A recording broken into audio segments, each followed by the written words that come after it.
Chapter 1. A Beautiful Wife. I cannot remember how, when, or where I met Ligeia.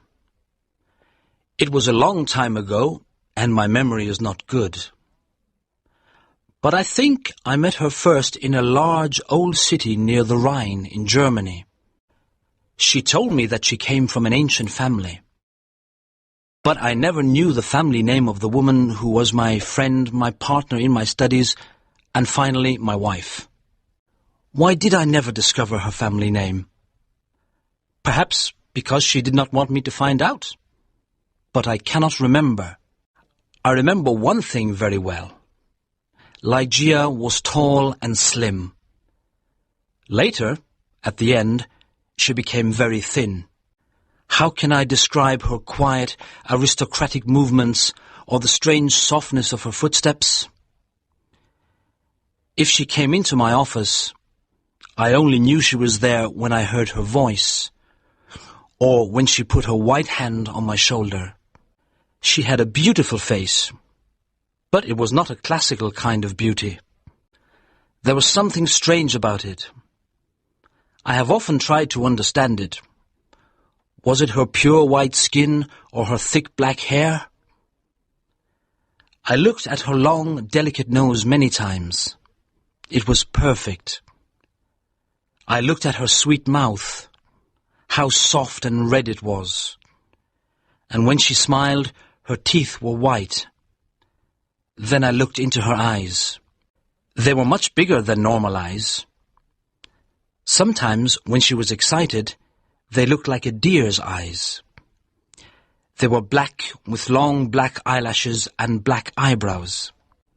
But as I looked into them, I realized that they had a strange expression. I thought about it for many hours, sometimes all night. What was the expression in those eyes? I wanted to know. Many times I thought I almost had the answer, but then it was gone.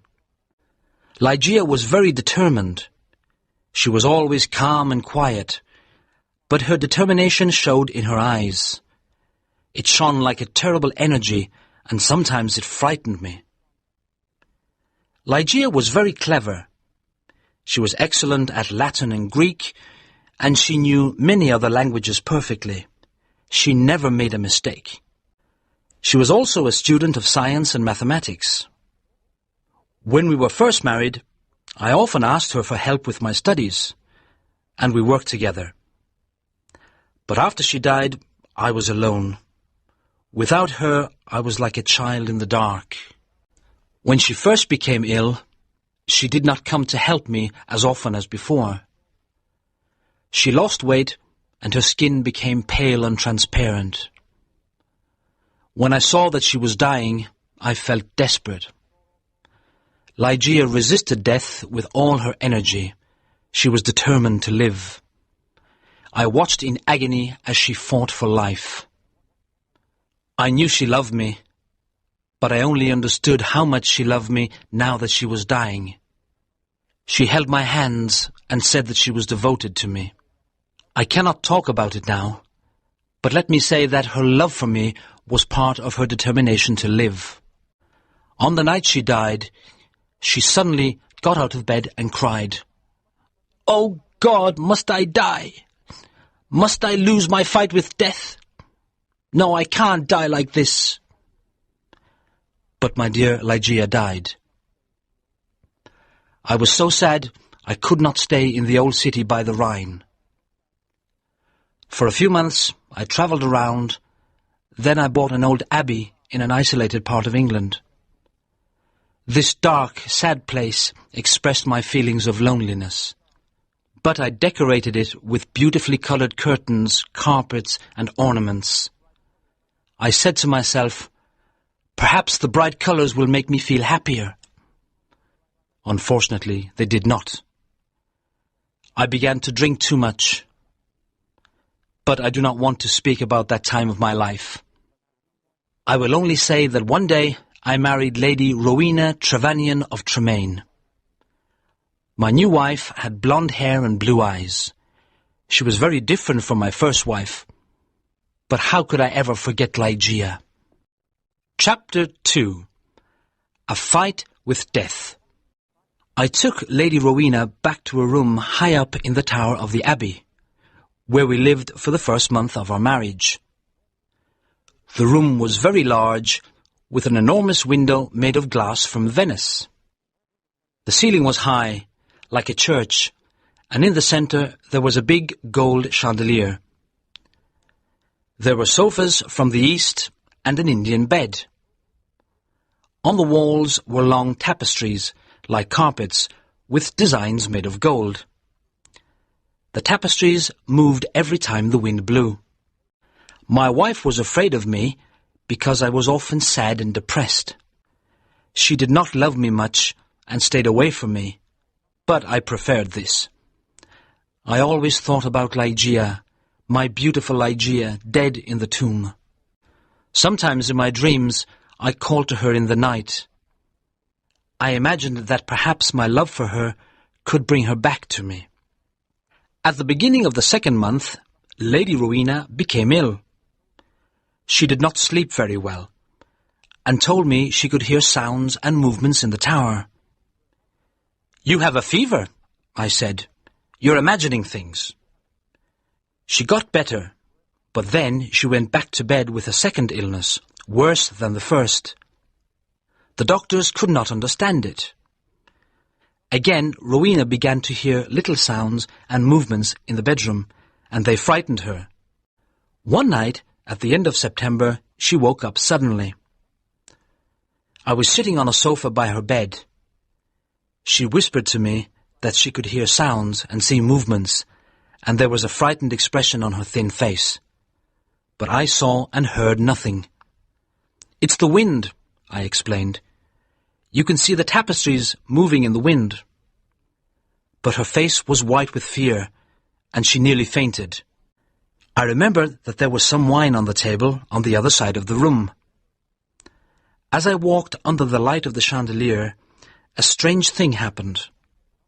I felt something invisible pass me, and on the carpet I saw a shadow, almost the shadow of a shadow. I decided to say nothing to Rowena. I poured out a glass of wine and gave it to her. Then I sat on the sofa and watched her.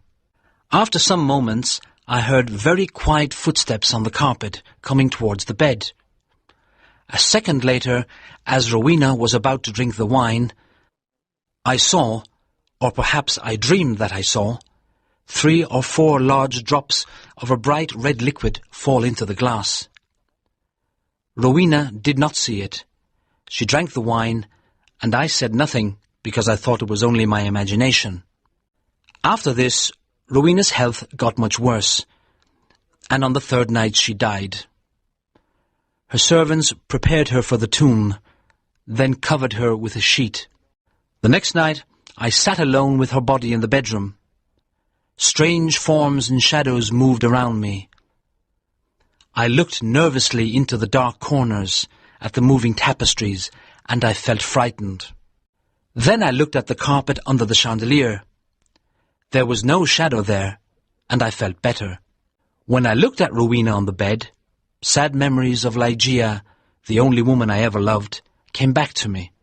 It was perhaps around midnight when I heard a sound. It was quiet but clear, and it woke me from my dreams. I thought it came from the bed. I listened in terror, but I did not hear it again. I looked carefully at Rowena for any sign of life. She was not moving, but I continued to look at her. Minutes passed. Then I noticed a little colour in Rowena's face. My heart stopped in horror. I could not move. When I understood that Rowena was not dead, I tried to revive her. But soon the colour disappeared from her cheeks. Her face looked like marble again, and her lips were thin with the horrible expression of death. When her body was cold and rigid, I fell onto the sofa and dreamed about Ligeia. An hour later, I heard the same sound as before. I listened. Yes, there it was again. A sigh from the bed. I ran over and saw clearly that her lips were trembling. Then they opened, showing her bright teeth. I thought I was going mad. There was a pink colour on her cheeks and neck. Her body was getting warm again, and her heart was beating a little. Lady Rowena was alive. I did everything I could to revive her. Then, suddenly, her colour disappeared. Her heart stopped, and her body became cold and rigid. I sat down and began to think about Ligeia again. Then again, for the third time, there was a sound from the bed. But why must I describe the horrors of that night? Again, I tried to revive Rowena, and then a fourth time. Each time, she seemed to fight with an invisible force. And each time, her body changed. I cannot say how, but she looked different. It was nearly dawn when she moved again. I was sitting on the sofa, exhausted, but Rowena's body moved with more energy than before. Her colour returned, signs of life changed her face. Her eyes were closed, but she looked alive. Then she suddenly got out of bed and walked slowly to the centre of the room, like she was walking in her sleep. I did not tremble. I did not move. I was as cold and still as stone, paralysed by what I saw. As I looked at her, my head filled with wild thoughts. Was Rowena really alive? Could I really see her blonde hair and blue eyes? Why wasn't I certain? I could not see her mouth very well, but her cheeks were like pink roses. Weren't they Rowena's cheeks? But wasn't she taller than before? I was filled with a kind of madness. I ran to her, but she moved away. Then I saw her long hair moving in the wind. It was blacker than the black of midnight. And now, slowly, her eyes opened. I shouted like a madman, "These are the black eyes of my lost love, the eyes of Ligeia."